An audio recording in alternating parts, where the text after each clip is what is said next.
नमस्कार, the state sentinel में आपका स्वागत है और मैं हूं राहुल सिंह। जम्मू कश्मीर के इतिहास में सबसे बड़ा घोटाला जो है वो सामने आया है। ये घोटाला है ज़मीन को लेकर। 20 लाख केनाल ज़मीन का घोटाला है ये। और इस घोटाले में बहुत सारे लोगों के नाम आने वाले हैं। जिस तरह से हाई कोर्ट ने कहा है कि अब 6 महीने के अंदर अंदर जो ज़मीनें भी अवैध तरीके से हथियाई गई हैं वो भी वापस ली जाएंगी और जो भी लोग इसमें सामने आएंगे उनके नाम भी सार्वजनिक किए जाएंगे। क्या था ये मैं पहले आपको एक्ट ही बता दूं। ये एक्ट था रोशनी एक्ट, जो कि अब रोशनी स्कैम के रूप में बदल चुका है। इस सब पर हमारे साथ बात करने के लिए है एकजुट जम्मू के चेयरमैन एडवोकेट श्री अंकुर शर्मा जी। सर, बहुत बहुत स्वागत है आपका। जी धन्यवाद। रोशनी एक्ट एक्ट के तरीके से ये 2001 में देखा जाए तो आया था और अब देखा जाए तो ये स्कैम में बदल चुका है। क्या था ये पूरा मामला? देखिए, रोशनी कानून एक ऐसा कानून था जिसके ज़रिए स्टेट लैंड जिसके भी इलीगल ऑक्यूपेशन में थी, अगर वो मार्केट प्राइस उसका पे कर दे तो उसके मालिकाना हक उसको दे दिए जाते थे। ऐसा ये कानून, यानी स्टेट लैंड पे जो इंक्रोचमेंट थी उसको रेगुलराइज करने के लिए ये कानून बनाया गया था। 2001 में ये कानून बनाया गया। 2004 और 7 में इसमें बहुत सारी तब्दीलियाँ की गई और 2014 में जाके सीएजी की एक रिपोर्ट आई 13 अंत में 13-14 में, कि इस एक्ट की इम्प्लीमेंटेशन में 25,000 करोड़ रुपए के करीब का घोटाला हुआ है। यानी एक्ट को भी गलत तरीके से इम्प्लीमेंट किया गया है और जो कानून भी था वो भी एक गलत था। तो इन दो चीज़ों के आधार पर 2014 में मैं हाई कोर्ट में गया और दो याचिकाएं फाइल की। पहला कि एसीबी जो इसकी इन्वेस्टिगेशन कर रही है वो सक्षम नहीं है इतने हाई लेवल की इन्वेस्टिगेशन करने में, आप इस केस की इन्वेस्टिगेशन को सीबीआई को ट्रांसफ़र करिए। और दूसरा, इस एक्ट की कॉन्स्टिट्यूशनल वैलिडिटी यानी संवैधानिक वैधता को चुनौती दी। वो एक पब्लिक इंटरेस्ट लिटिगेशन हमने फाइल की जिसमें हमने कानून को ही चुनौती दी और उसे 2014 में इसके ऑपरेशन को स्टे करवाया। तो इन दो चीज़ों को लेकर हम कोर्ट में गए थे और अंततः 2020 में 6 साल के बाद कोर्ट ने दोनों ही पिटिशन्स में फ़ैसला हमारे हक में देके ये कहा, एक, रोशनी स्कैम की जांच जो है वो सीबीआई करेगी और दूसरा, रोशनी एक्ट अनकॉन्स्टिट्यूशनल है, असंवैधानिक है, वॉइड एबेनिशियो है, इसलिए इसके तहत किए गए सारे आवंटन रद्द माने जाएंगे और जितनी भी ज़मीन इसके तहत दी गई है या और भी जो ज़मीन, सरकारी ज़मीन जो इलीगल ऑक्यूपेशन में, उसे रिट्रीव किया जाएगा। जैसे देखा जाए तो 20 लाख केनाल की बात की जाए तो कितना ये पैसा अगर समझा जाए, कितने मनी जो थी इसमें घोटाले में शामिल थी? देखिए, सीएजी की रिपोर्ट के हिसाब से 20 लाख कनाल ज़मीन की कीमत 2014 के हिसाब से 25,000 करोड़ रुपए की थी। तो 25,000 करोड़ रुपए के करीब का घोटाला आप इसे मान लीजिए। अगर आज की मार्केट प्राइस पे अगर आप जाएं तो आप इसे लाख सवा लाख करोड़ रुपए का घोटाला मान लीजिए। अगर पॉलिटिकल पार्टीज़ की बात की जाए, उन्हीं के थ्रू ये एक्ट सामने आया था। कौन कौन सी पॉलिटिकल पार्टी है जो इसके शिकंजे में आ सकती है? नहीं, इसमें सब पॉलिटिकल पार्टीज़ ने मिलकर यह कानून बनाया। ये बीजेपी के भी एमएलए इसमें शामिल थे जिस समय वोटिंग हुई। एनसी, कांग्रेस, पीडीपी सब इसमें शामिल थे। इसकी इम्प्लीमेंटेशन में, इसकी बंदरबांट में भी सब शामिल थे। In fact political parties like NC और कांग्रेस ने तो इस कानून का एज पॉलिटिकल पार्टीज़ फ़ायदा लिया। बहुत सारे कैबिनेट मिनिस्टर्स, एमएलए, ब्यूरोक्रेट्स, उन्होंने इस कानून का फ़ायदा लिया और ज़मीन की बंदरबांट में अपना अपना शेयर जो था, हिस्सा जो था, वो गबन किया। कितने लोग शामिल हैं इस घोटाले में अगर देखा जाए तो? इसमें टोटल बेनिफिशरीज 30,000 के करीब है। यानी वो लोग जिन्होंने बेनिफिट्स लिए, ओनरशिप राइट्स लिए सरकारी ज़मीन के, वो 30,000 के करीब हैं। 77,000 के करीब इसमें एप्लीकेशंस जो थी वो पेंडिंग थी, वो खारिज हो गई, वो ख़त्म हो गई। वो that land still remains under illegal occupation. तो 25 से 30,000 में से 5,000 कश्मीर के हैं और 25,000 जम्मू संभाग के हैं। जिस तरह से देखा जाए, आपने बताया कि 25,000 जम्मू संभाग के हैं। जम्मू को ही क्यों चुना गया इस चीज़ के लिए? देखिए, जम्मू ही टारगेट था बेसिकली रोशनी के जो पीछे का जो प्लान था। रोशनी को हमने ये हमेशा ये कहा कि ये एक टूल था जम्मू की डेमोग्राफी को चेंज करने का। दूसरे टूल्स कौन से थे? 14 फरवरी 2018 का ऑर्डर, रोहिंग्याज और बांग्लादेशीज को सेटल करना, हमारे जंगलों पे, फॉरेस्ट लैंड्स पे, रिवर बेड्स पे एक धर्मशेष के लोगों का समुदाय का कब्जा करवाना, राजौरी, पुंछ, डोडा किश्तवाड़ एरिया में नरसंहार करवाना, वहाँ से लोगों को भगाना, ये दूसरे टूल्स थे। वैसे ही रोशनी भी एक टूल था कि कानून के माध्यम से आप धर्मशेष के लोगों को हिंदू डोमिनेटेड एरियाज में बैठाओ और फिर इस कानून के माध्यम से उनके उसको मालिकाना हक दे दो ताकि उनकी सेटलमेंट्स वहाँ पे लीगल तरीके से भी बन जाए। तो इसमें एक डेमोग्राफी चेंज करने के टूल के तौर पे भी, हथियार के तौर पे भी इसका इस्तेमाल किया गया। और जहाँ जहाँ एक धर्मशेष के लोगों ने इसे अप्लाई किया, खासकर ऐसे एरियाज़ में जहाँ पे वो व्यक्ति रहते भी नहीं थे, कुछ समय पहले उनको ला के वहाँ पे बैठाया गया था सरकारी ज़मीनों पे, वो उन्होंने इसका इसका पूर्णतः 100% बेनिफिट लिया। उन्होंने अगर 10 एप्लीकेशंस मूव की तो 10 में से 9 उनके फेवर में प्रोसेस की गई। वहाँ के ओरिजिनल रहने वालों ने अगर 10 एप्लीकेशंस मूव की, 8 खारिज कर दी, 1 पेंडिंग रख दी, 1 क्लियर कर दी, या मान लीजिए मैक्सिमम 2 क्लियर कर दी। यही कारण रहा कि हमारे जो किसान हैं, गरीब लोग हैं, जो फार्मिंग कर रहे हैं 70-80 साल से ज़मीनों पे, खासकर बॉर्डर एरियाज़ में, कठुआ के, सांबा के, जम्मू के, उन लोगों को मालिकाना हक नहीं मिले रोशनी में। उसमें अभी भी 90% के करीब जो किसान हैं वो स्टेट लैंड पे खेती बाड़ी करते हैं। तो रोशनी के तहत उनको जो देना चाहिए था वो नहीं दिया। हालांकि उनके राइट्स प्रोटेक्टेड हैं। वो जो किसान हैं उन्हें चिंता करने की कोई भी ज़रूरत नहीं है, क्योंकि मैक्सिमम किसान ऐसे हैं जिन्हें जो स्टेट लैंड पे पिछले 70-80 साल से खेती बाड़ी कर रहे हैं, और in most of the cases ये वो स्टेट लैंड्स हैं जो big landed states abolition act की एप्लीकेशन के बाद स्टेट लैंड्स बनी, सीलिंग लिमिट से ज़्यादा होने के कारण सरकारी बन गई। तो उसमें वो टिलर की कैपेसिटी में काम कर रहे हैं। तो टिलर की कैपेसिटी में जब वो काम कर रहे हैं तो फिर सेक्शन 4 और 8 read with section 3N of the agrarian reforms act apply होती है। उसके वो प्रोस्पेक्टिव ओनर्स ऑलरेडी हैं, केवल उसके लिए एक डिक्लेरेशन चाहिए जो कोर्ट में आके आसानी से वो ले सकते हैं। तो किसानों को घबराने की ज़रूरत नहीं है। हाँ, कोर्ट में एक बार ज़रूर आना पड़ेगा, उसके लिए वो चुन सकते हैं कोर्ट में आना या ना आना, अकॉर्डिंग टू देयर कन्वीनियंस या अंडरस्टैंडिंग। उनके लिए कोई समस्या की बात नहीं। लेकिन अनफॉर्चुनेट ये रहा कि रोशनी कानून के माध्यम से भी इन किसानों को भी अगर दे, लेकिन आइडिया वो नहीं था, आइडिया कुछ और था। इसलिए बंदर बांट हुई और डेमोग्राफी चेंज करने के लिए एक धर्मशेष के लोगों को एक्सक्लूसिवली फ़ायदा दिया गया। और जिस तरह से देखा जाए कि स्कैम को सामने लाने के लिए आपका बहुत बड़ा योगदान रहा है।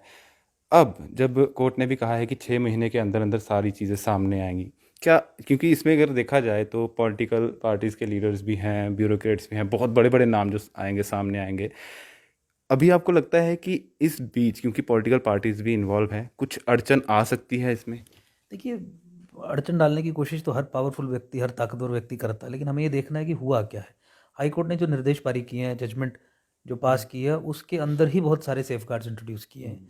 चीफ सेक्रेटरी को पर्सनली हाई कोर्ट ने बाध्य बनाया है। आप ये सुनिश्चित करेंगे कि इन्वेस्टिगेशन ठीक तरीके से चले, कोई प्रॉब्लम ना आए सीबीआई के अधिकारियों को। डीसीज और डीएम्स को ये कहा है, डीसीज और डिविजनल कमिश्नर्स को ये कहा है कि अगर आपने कोई कागज़ छुपाया, कोई लुका छिपी खेली सीबीआई के साथ, समय पे कागज़ नहीं दिए, उन्होंने कोई ट्रांसलेशन करने को कहा आपको, कि उर्दू में बेसिकली सारा काम होता है, ट्रांसलेशन करके 1 हफ्ते के अंदर अंदर कागज़ नहीं दिया, तो आपको प्राइमा फेशियाई गिल्टी माना जाएगा, कंटेम्प्ट ऑफ कोर्ट, और आपके खिलाफ मुकदमा चलेगा डिवीजन बेंच में, इसी कोर्ट में। प्लस सीबीआई की जांच को भी कोर्ट ने मॉनिटर रखा है। 8-8 हफ्ते के बाद सीबीआई को अपनी प्रोग्रेस रिपोर्ट, स्टेटस रिपोर्ट देनी है। और फिर हमें भी ये कहा है एज ए पिटिशनर, मुझे स्वयं ये कहा है कोर्ट ने कि आप भी सीबीआई को जो भी आपके पास मटेरियल है या हो सकता है आपके पोजीशन में, वो आप दें जिसके भी खिलाफ। तो कोई बड़ा अधिकारी अगर बच के निकल रहा होगा, या बड़ा कोई पॉलिटिशियन बच के निकल रहा होगा पॉलिटिकल इन्फ्लुएंस एक्सर्ट करवा के, तो we can educate the CBI कि भाई इसमें ये तथ्य हैं, आप कार्रवाई कीजिए, और उसको करना पड़ेगा। तो इन सफिशिएंट सेफगार्ड्स के चलते वी आर वेरी होपफुल कि this inquiry will be taken to its logical conclusion. अगर देखा जाए, क्योंकि जो चीज़ सामने आ रही है, पॉलिटिकल पार्टीज़ हैं, तो गुपकार जो डिक्लेरेशन है, पीपल अलायंस जिसे कहा जा रहा है, कहीं ना कहीं ये भी कहा जा रहा है कि ये जो पीपल अलायंस बनाई जा रही है, इस रोशनी स्कैम को भटकाने के लिए भी ये गुपकार डिक्लेरेशन को सामने ला रहे हैं। देखिए, ये सब चीज़ें इंटर रिलेटेड हैं, वो मैं उसे कोई डिस्काउंट नहीं कर रहा, रूल आउट नहीं कर रहा, लेकिन गुपकार डिक्लेरेशन एक बड़ा एक सिनिस्टर प्लान है।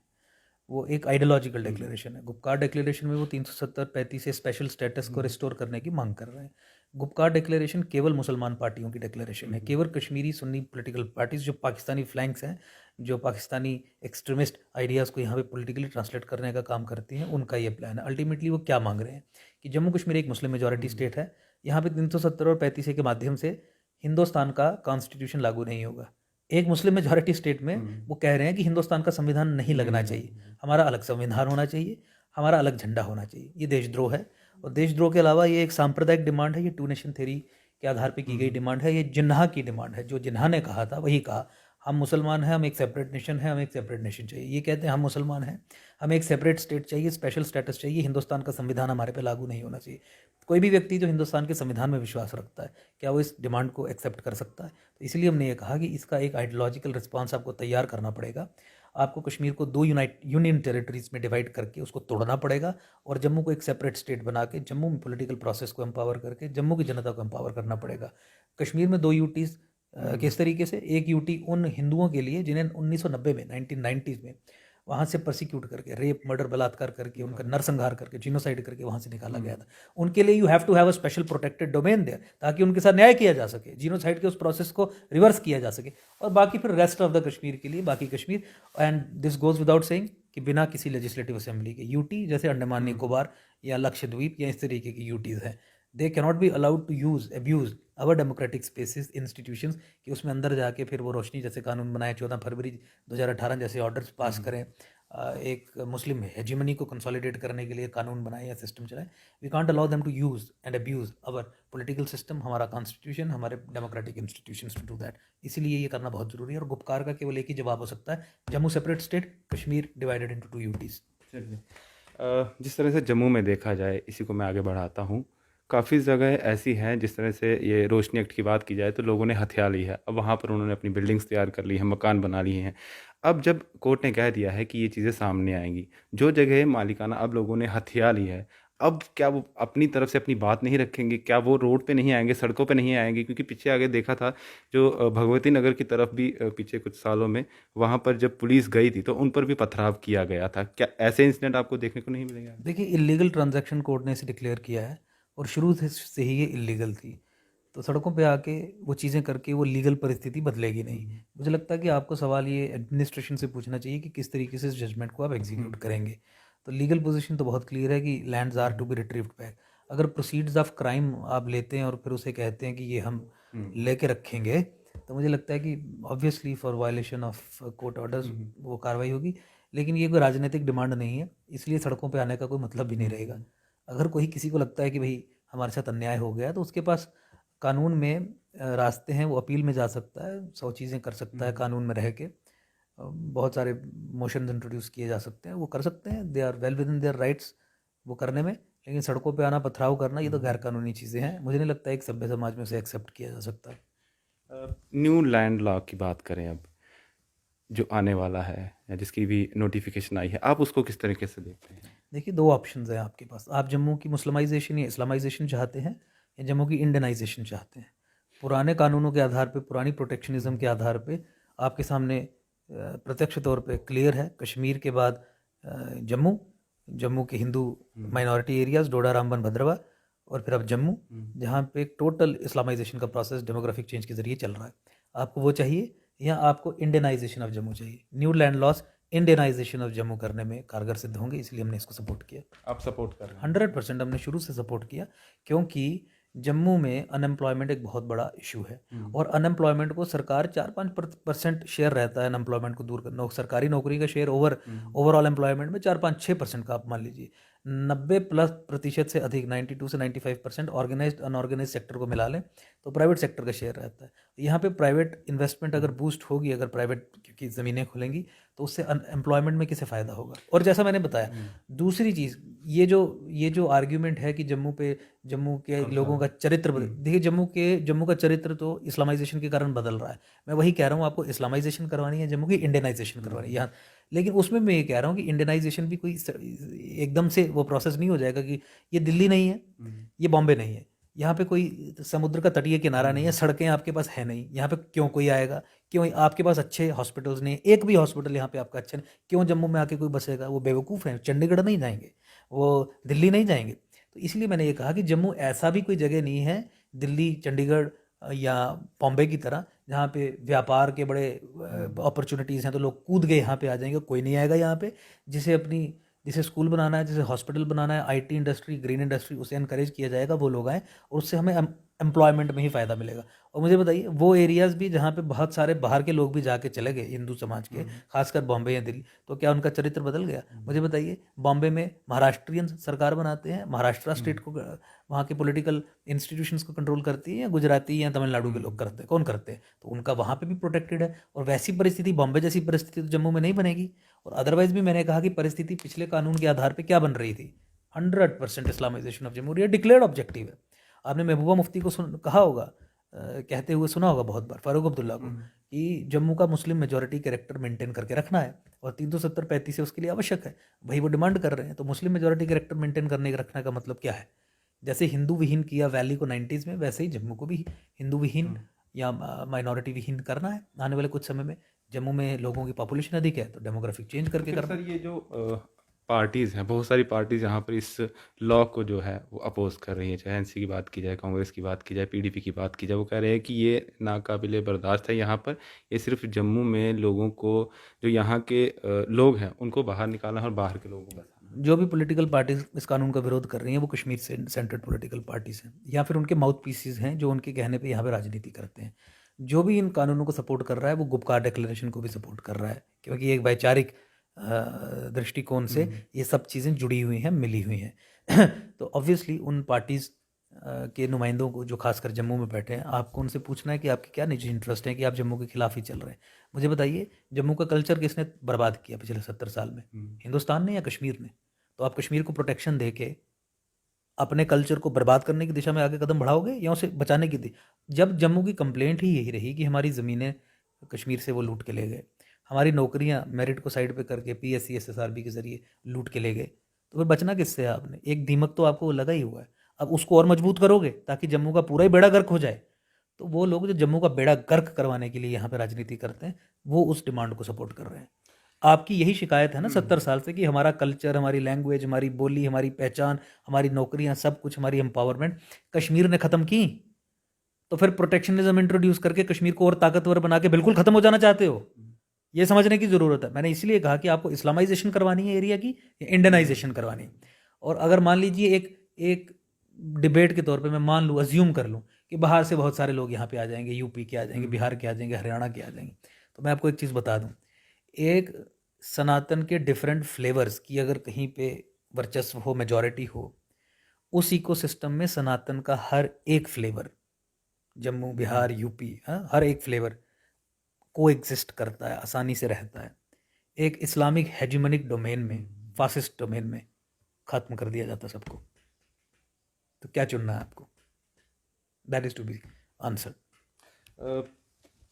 अभी डीडीसी का इलेक्शन होने वाले हैं, एकजुट जम्मू इलेक्शंस में भी आने वाली है, ऐसी बातें सामने आ रही हैं।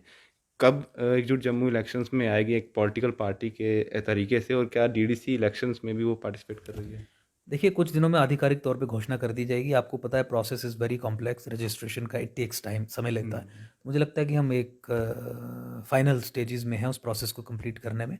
तो बहुत कम दिनों में आपको आधिकारिक घोषणा इस पे हो जाएगी कि we are going to register ourselves as a party. जहाँ तक डीडीसी इलेक्शंस की बात है, ये नॉन पार्टी बेसिस पे हो रहा है, लेकिन हमने ये डिक्लेयर किया, हमने ये कहा कि वो कैंडिडेट्स जो हमारे एकजुट संगठन से जुड़े हुए हैं या जुड़ना चाहते हैं और जो यंग हैं, डायनामिक हैं, जिनका कोई पॉलिटिकल बैगेज नहीं है, जो नए चेहरे हैं, ऑनेस्ट हैं, इफेक्टिव हैं, उन सब लोगों को हम इसमें सपोर्ट करेंगे। तो वो जो प्रोसेस है वो ऑनगोइंग प्रोसेस है। बहुत सारे लोगों ने तमाम डिस्ट्रिक्ट्स में से 10 के 10 डिस्ट्रिक्ट्स ऑफ जम्मू प्रोविंस हमसे संपर्क भी किया है। हमारा अपना कार्डर भी जो है उसमें से भी कई लोग इंटरेस्टेड हैं। तो वो प्रोसेस चल रहा है। डीडीसी इलेक्शंस में हम हर सीट पे, हर ज़िले में लोगों को सपोर्ट करेंगे जो हमारे लोग होंगे। जिस तरह से आपने कहा कि अभी आपका प्रोसेस चल रहा है, बड़ी कानूनी कार्रवाई होती है, कागज़ बहुत ज़्यादा होते हैं, फॉर्मेलिटीज़ होती हैं, जब भी एकजुट जम्मू आएगी एज ए पॉलिटिकल पार्टी, तो उसका क्या एजेंडा रहेगा? क्योंकि पहले ही यहाँ पर पॉलिटिकल पार्टीज़ हैं जो रूल करती रही हैं और करती आ रही हैं। एकजुट जम्मू कैसे आएगी, लोगों तक अपनी पैठ बनाएगी, रूट्स के साथ जुड़ेगी, वो कैसे सामने आएगी? देखिए, वो प्रोसेस तो पिछले 6-7 साल से चल ही रहा है और लोगों के बीच में जो हमारी पेनिट्रेशन हुई है वो उसी कारण हुई है कि हम समाज में ऑलरेडी हैं। हम अपनी पार्टी की तरह सडनली क्रॉप अप होके किसी के पैसे से, किसी की सोच से आके तो आ नहीं रहे हैं। जितने सारे इश्यूज़ हैं उस पे हमने डिलीवर किया। ट्रैक रिकॉर्ड हमारा डिलीवरी का। एक कानून जम्मू के खिलाफ बना, ख़त्म करवा दिया। एक एग्जीक्यूटिव ऑर्डर महबूबा मुफ्ती ने 14 फरवरी 2018 का जम्मू के खिलाफ बनाया, ध्वस्त करवा दिया।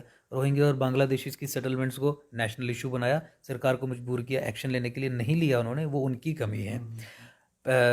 माइनॉरिटीज़ जम्मू कश्मीर में, जम्मू संभाग में जो सबसे अधिक हैं, हिंदू, सिख, जैन, उनके अधिकारों को लेकर सुप्रीम कोर्ट में 2016 में लड़ाई शुरू की, 2018 में लड़ाई जीत ली, वो सारी करवा दिया। 35 से 370 को लेके केवल एकजुट जम्मू आपने देखा ज़मीन पे लड़ा, सुप्रीम कोर्ट में भी हम गए। अब ठीक है, पार्लियामेंट में एमपीज़ ने वोट करना था तो ठीक है, बीजेपी उसका क्रेडिट लेती है, ठीक है, जो उन्होंने किया है वो ले उसका क्रेडिट, लेकिन जो प्रेशर बनाना था, जो एक आइडियोलॉजिकल स्टेटमेंट जिस आधार पर हमने इस पर लड़ाई छेड़ी, वो तो एकजुट जम्मू ने पिछले कई वर्षों में किया। तो हमारा ट्रैक रिकॉर्ड तो ऑलरेडी डिलीवरी का है, इसलिए लोग भी हमारे साथ जुड़े हैं। 10 के 10 जिलों में हमारी ऑलरेडी डिस्ट्रिक्ट एग्जीक्यूटिव कमेटीज़ बनी हुई हैं जहाँ पे 100 से अधिक व्यक्ति हर जगह पे हैं, चाहे वो किश्तवाड़ हो, डोडा हो, रामबन हो, राजौरी हो, पुंछ हो। तो इसके अलावा हमने यही कहा कि now we are a party, it is only a formal declaration that has to happen. इसके बाद हमारी पॉलिटिकल एम्पावरमेंट ऑफ जम्मू, ये मुख्य मुद्दा रहेगा, किस तरीके से कर सकते हैं। तो पहले हमारी सोच थी, लेकिन गुपकार डिक्लेरेशन आने के बाद अब ये क्लियरली हो गया है कि कश्मीर को 2 यूटीज़ में डिवाइड करके जम्मू को सेपरेट स्टेट बनाना ही एकमात्र सोल्यूशन रहेगा जम्मू की पॉलिटिकल एम्पावरमेंट का, क्योंकि बीजेपी ने धोखा दे दिया। उन्होंने डिलिमिटेशन 2011 के आधार पर करवाना शुरू करवा दिया सेंसस, जो फ्रॉड सेंसस है, जम्मू के खिलाफ है। उस सेंसस के आधार पर डिलिमिटेशन होगी तो जम्मू कभी भी पॉलिटिकली एम्पावर नहीं होगा। तो इन चीज़ों से भी हम लड़ रहे हैं, लेकिन अगर लोग हमें मौका देते हैं तो जम्मू की पॉलिटिकल एम्पावरमेंट तोड़ के अलग से स्टेट बनाएंगे, या पूरे तरीके से फिर से सेंसस 2021 के आधार पे जम्मू का वर्चस्व, जम्मू का पॉलिटिकल कंट्रोल जम्मू कश्मीर पे हो, या वैसा सिस्टम हो, या तो फिर जम्मू सेपरेट स्टेट हो, वैसा उसको करेंगे। तो लेकिन मुझे जम्मू सेपरेट स्टेट का ही जो रास्ता है वो सामने नज़र आता है हमें, तो वो करेंगे पॉलिटिकल एम्पावरमेंट। एंड देन जो आम लोगों को normal day to day life में प्रॉब्लम्स आती हैं, उसका सोल्यूशन देखिए, हमने यही कहा कि जब तक आप अपने सिस्टम में जो पब्लिक सर्विसेज और गुड्स की डिलीवरी का जो हमारा स्टेट एपरेटस है, सिस्टम है, उसमें रेडिकल रिफॉर्म्स नहीं अगर आप लाओगे, एडमिनिस्ट्रेटिव रिफॉर्म्स इंट्रोड्यूस नहीं करोगे, तो वो चीज़ ठीक नहीं हो पाएगी। और करप्शन भी रिफॉर्म्स के ज़रिए ही कंटेन हो पाएगी, अरेस्ट हो पाएगी। तो जो डिलीवरी है सरकार की, वो इफेक्टिव तभी हो पाएगी जब आप सीरियस रेडिकल रिफॉर्म्स करें पूरे सिस्टम में, systemic and systematic reforms. 90s के बाद 73rd और 74th अमेंडमेंट करने के अलावा हिंदुस्तान ने कोई भी एडमिनिस्ट्रेटिव रिफॉर्म्स कायदे से नहीं किए। तो उसके लिए जितने भी मॉडल्स हैं जिनके ज़रिए आप अपने डिलीवरी मैकेनिज्म को इफेक्टिव बना सकते हो, ग्रास रूट पे डेमोक्रेसी को स्ट्रेंथन कर सकते हो, वो सब डिप्लॉय करके एडमिनिस्ट्रेशन को बहुत इफेक्टिव बनाया जाएगा, पब्लिक सर्विसेज की डिलीवरी को बहुत इफेक्टिव बनाया जाएगा, करप्शन को ख़त्म करने के लिए टेक्नोलॉजी के इस्तेमाल से और मॉडल्स के हिसाब से इंडिपेंडेंस क्रिएट करके इंस्टीट्यूशन में उसको आगे बढ़ाया जाएगा। इकोनॉमी के पॉइंट ऑफ व्यू से टूरिज़्म को डेवलप किस तरीके से करना है, उसके लिए एक्सपर्ट्स को अपॉइंट करके एक अनबायस्ड तरीके से डेवलप किया जाएगा, जिससे अनएम्प्लॉयमेंट की समस्या भी हल होगी। ग्रीन इंडस्ट्री को कैसे प्रमोट किया जाए, उसके लिए जितने भी सस्टेनेबल मॉडल्स हैं उनको डिप्लॉय करके इम्प्लीमेंट किया जाएगा। तो इसी दिशा में हमारी राजनीति आगे की रहेगी, ताकि लोगों के लिए, आम व्यक्ति के लिए खुशहाली का समय आए और कम्युनल फोर्सेस जो हैं उन्हें हम तबाह करें। तो कुल मिला के क्रक्स ये है कि if we come to power, हम बहुत कम समय में सब बदल देंगे। तो जिस तरह से अभी देखा जाए, अगर जम्मू की ही बात करें तो यहाँ एक धर्म के लोग नहीं रहते, अलग अलग धर्म के लोग रहते हैं। और कहीं ना कहीं कुछ लोग या क्रिटिक्स कहें, जो एकजुट जम्मू के हैं क्रिटिक्स हैं, वो कहते हैं कि आप एक धर्म निरपेक्ष के खिलाफ ज़्यादा बात करते हैं। आप समझ रहे हैं मैं क्या बात कर रहा हूँ। क्या ये सच है या सिर्फ वो इसलिए है कि वहाँ पर कुछ गलत होता है? देखिए, एक प्रोपेगेंडा है। हमने तो इस्लामिक फंडामेंटलिज्म और एक्सट्रीमिज्म का विरोध किया। हमने तो विरोध किया कि जम्मू कश्मीर में मुसलमान मेजॉरिटी में है, सरकार गलत तरीके से हिंदुओं के लिए आने वाले 60-70 स्कीम्स, सिखों के लिए आने वाले 60-70 स्कीम्स का बेनिफिट इलीगली मुस्लिम्स को दे रहा है। और ये केस हम सुप्रीम कोर्ट में भी जीते, यानी हम सही भी कह रहे थे। अब इस चीज़ को ला के एक्सपोज करना और ये कहना कि जो मुसलमानों को दे रहे हो हिंदुओं को दो, वो कम्युनलिज्म है, या वो सरकार जो हिंदुओं का, सिखों का, बुद्धिस्ट्स का हक मुसलमानों को धर्म के आधार पर दे रही है, वो कम्युनलिज्म है। 14 फरवरी का ऑर्डर हमने 2018 का हमने अपोज किया। उसमें ये कहा गया था कि मुसलमान ज़मीन पे कब्जा कर सकता है, कोई डीसीएसएसपी कोई कार्रवाई नहीं करेगा। उस ऑर्डर को पास करने वाला व्यक्ति कम्युनल है, या उस ऑर्डर को एक्सपोज करने वाला व्यक्ति कम्युनल है? मुझे बताइए। मुसलमान, महबूबा मुफ्ती ने इस्तेमाल किया ना उसमें शब्द, तो हम किस भाषा में बात करते? जो उसमें लिखा था वही कहेंगे ना। मुझे बताइए, क्या इस चीज़ को एक्सपोज करना कम्युनलिज्म है? ये कानून अगर इसे आप अपोज ना करें और ये चलता रहे, तो क्या हिंदू मुसलमान में द्वेष नहीं पैदा होगा? बहुत सारे अनस्क्रूपलस एलिमेंट्स जो हैं मुस्लिम समुदाय में, वो इस कानून को इस्तेमाल करके जो माहौल क्रिएट करेंगे, उससे हिंदू मुसलमान फसाद नहीं होंगे? तो फसाद कौन करवा रहा था?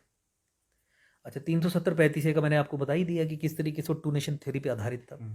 टू नेशन थ्योरी को पाकिस्तान सपोर्ट करता है, हिंदुस्तान का कोई भी कॉन्स्टिट्यूशन बिलीविंग व्यक्ति सपोर्ट नहीं करता। तो हमने कोई भी ऐसी चीज़ नहीं कही या नहीं की जो मुसलमान या इस्लाम के विरोध में हो। हमने इस्लामिक फंडामेंटलिज्म, एक्सट्रीमिज़म और जिस तरीके से सबवर्जन और जिहादी ताकतें, इस्लामिस्ट जो यहाँ पे काम कर रही हैं, उन्हें अपोज किया।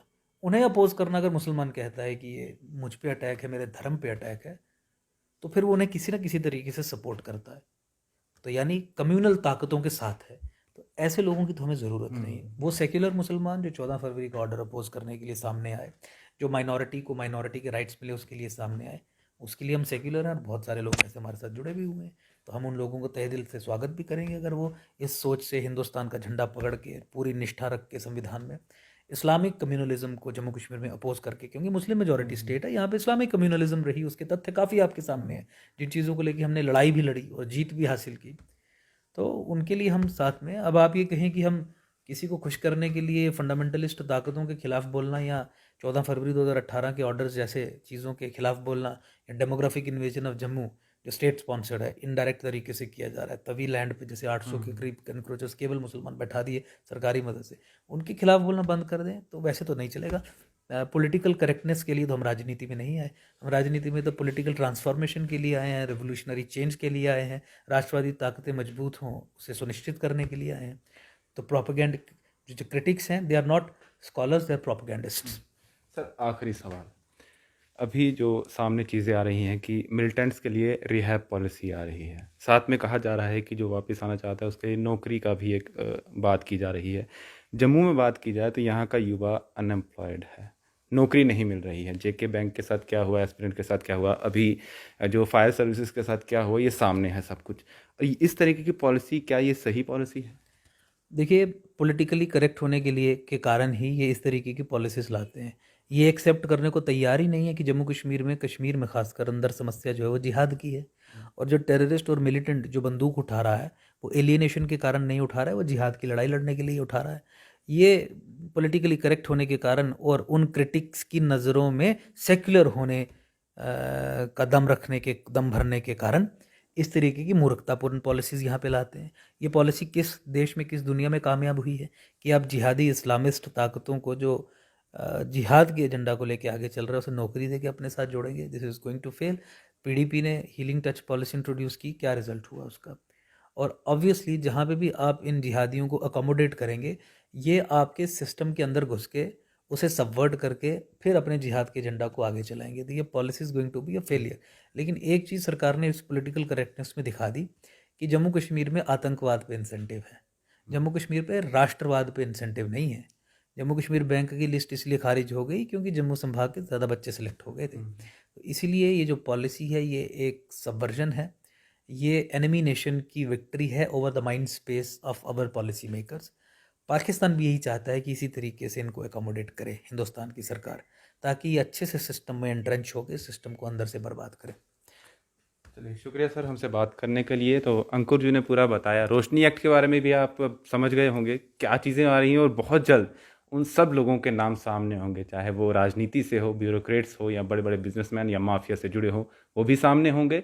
और जब भी इनकी पार्टी सामने आएगी, जो जम्मू की पार्टी बनेगी, जिस तरह से इन्होंने बताया कि इनका एजेंडा क्या है और क्या क्या चीज़ें ये लेकर आने वाले हैं, उसमें कितना ये सफल हो पाते हैं, क्योंकि अभी से नहीं, ये 6, 7, 8 सालों से इस ज़मीन से जुड़े हुए और लोगों के लिए काफ़ी काम कर रहे हैं। अब देखते हैं कि क्या आगे इनको लेकर चीज़ें ये सामने लेकर आते हैं जम्मू के लोगों के लिए, और कितनी परेशानी इनको सामने आती है। क्योंकि पॉलिटिकल पार्टी जब भी सामने नहीं आती है, जो पुरानी होती है, वो हमेशा अड़ंगे अड़ाना शुरू कर देती है। फिलहाल इस पूरी बातचीत से दीजिए इजाज़त, और आप बने रहिए द स्टेट सेंटिनल के साथ। नमस्कार।